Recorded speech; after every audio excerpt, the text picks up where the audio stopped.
Hello बच्चों, मेरा नाम मानसी है और आज मैं आपके लिए आपकी class third new NCERT Hindi Veena का चैप्टर नंबर 7 लेकर आ गई हूं, जिसका नाम है मित्र को पत्र। पत्र, लेटर। आप अपने मित्र को पत्र लिखोगे तो कैसे लिखोगे? यहाँ इस पाठ के माध्यम से हम पत्र लेखन सीखेंगे कि पत्र को लिखते कैसे हैं।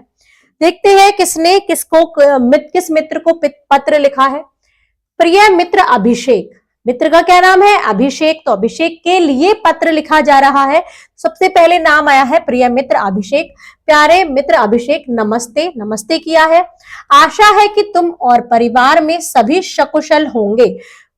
आशा है कि मुझे लगता है कि तुम और तुम्हारे परिवार में सब सकुशल मतलब ठीक होंगे और गर्मी की छुट्टियों का आनंद ले रहे होंगे। गर्मियों की छुट्टी चल रही है तो उनका आनंद लिया जाता है।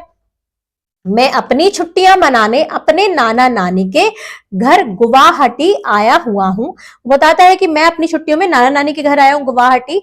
गुवाहाटी भारत के पूर्वोत्तर प्रदेशों का प्रवेश द्वार है। जो पूर्वी देश होते हैं ना बच्चों, देखो जो हमारा भारत है, ये पूरा भारत का ऐसे नक्शा होता है, ये ईस्ट वेस्ट नॉर्थ साउथ है ना, पूरा पश्चिमी। तो यहाँ पूर्वोत्तर जो प्रदेश है उसका प्रवेश द्वार है। कौन सा? गुवाहाटी। यह एक बहुत सुंदर और विशाल महानगर है। क्या है ये? महानगर। तो वो अपने गुवाहाटी के बारे में बता रहा है, जो ब्रह्मपुत्र नदी के तट पर स्थित है। यहां से देखो ब्रह्मपुत्र नदी जाती है, उसके नदी के किनारे ये गुवाहाटी है। तुम्हें यह जानकर आश्चर्य होगा कि ब्रह्मपुत्र इतनी विशाल नदी है, विशाल मतलब बड़ी नदी है, कि इसमें माजुली नाम का एक बहुत बड़ा द्वीप भी है। द्वीप मतलब जो चारों तरफ से पानी से घिरा हो। तो पानी से घिरा हुआ द्वीप किसमें है? ब्रह्मपुत्र नदी में है, जिसका नाम है माजुली। यह नदी में स्थित भारत का सबसे बड़ा द्वीप है। नदी में स्थित होने वाला भारत का सबसे बड़ा द्वीप यही है, माजुली द्वीप। माजुली में असम के विश्व प्रसिद्ध वैष्णव मठ सत्र में हमने सत्रिया नृत्य देखा। असम का नृत्य सत्रिया नृत्य बहुत मशहूर है, तो उन्होंने वहां पर सत्रिया नृत्य देखा, सत्रिया डांस देखा।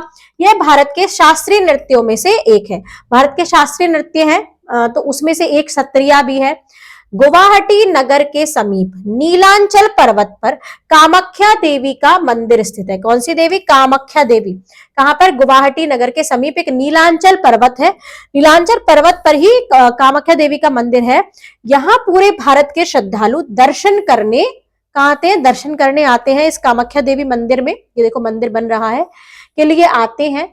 हम लोग पिछले गुरुवार को वहां दर्शन करने गए थे। अब नानी के घर आए हैं तो नानी के आसपास जितनी भी चीज होंगी सबको एक्सप्लोर करेंगे। हम उमानंद मंदिर भी गए थे। यहाँ पहुंचने के लिए नाव से जाना पड़ता है, मतलब नाव नदी के बीच में होगा तो नाव से गए, और थोड़ा पैदल भी चलना पड़ता है। पैदल चलते हुए नानी ने मुझे बताया कि स्वस्थ रहने के लिए खेलना बहुत आवश्यक है। अगर हम ठीक रहना चाहते हैं, स्वस्थ रहना चाहते हैं तो खेलना बहुत जरूरी है। उन्होंने कहा कि स्वस्थ तन में ही स्वस्थ मन होता है। अगर हमारा शरीर स्वस्थ होगा, हमें कोई बीमारी नहीं होगी, तो हमारा मन भी शरीर स्वस्थ होगा, वो भी अच्छा होगा। इसलिए पढ़ाई के साथ साथ खेल कूद भी बहुत आवश्यक है। पढ़ना भी चाहिए और खेलना कूदना भी चाहिए। खेलना कूदना में फोन में गेम नहीं, जो आउटडोर्स गेम है वो खेलने चाहिए। मैंने नानी को तुरंत बताया कि मैं तो अपने मित्रों के साथ बहुत सारे खेल खेलता हूँ। हम लोग कितने आनंद से खो खो, पिट्ठू, क्रिकेट, फुटबॉल खेलते हैं। ये सारे दोस्त अपने दोस्त को लिख रहा है। खेल की बात सोचते ही मुझे तुम्हारी याद आने लगी। जब खेल की बात हुई तो जिन दोस्तों के साथ खेलते हैं हमें उनकी याद आती है, तो उसको अपने दोस्त अभिषेक की याद आ गई। मैं तुमको यहाँ के बहुत सारे अनुभव सुनाना चाहता हूँ, जल्द ही लौटूंगा। शेष शुभ है, बड़ों को प्रणाम। वो कहते हैं जब मैं आऊंगा तो यहाँ सब सारा जो मैंने अनुभव किया वो मैं तुमको जरूर बताऊंगा। सब चीज शुभ है, शेष मतलब बाकी सब ठीक है, और जो बड़े हैं आपके घर में उनको मेरा प्रणाम कहना। फिर अपना नाम लिखता है तुम्हारा मित्र रूपम। तो रूपम द्वारा लिखित ये पत्र है। यहाँ पर बच्चों आपको ये सिखाया जा रहा है कि पत्र हम कैसे लिखते हैं। अगर हमें दोस्त को पत्र लिखना है तो हम कैसे लिखेंगे। यहाँ पर ये चैप्टर होता है कंप्लीट। मिलते हैं नेक्स्ट वीडियो में नए चैप्टर के साथ। तब तक के लिए bye bye and thank you.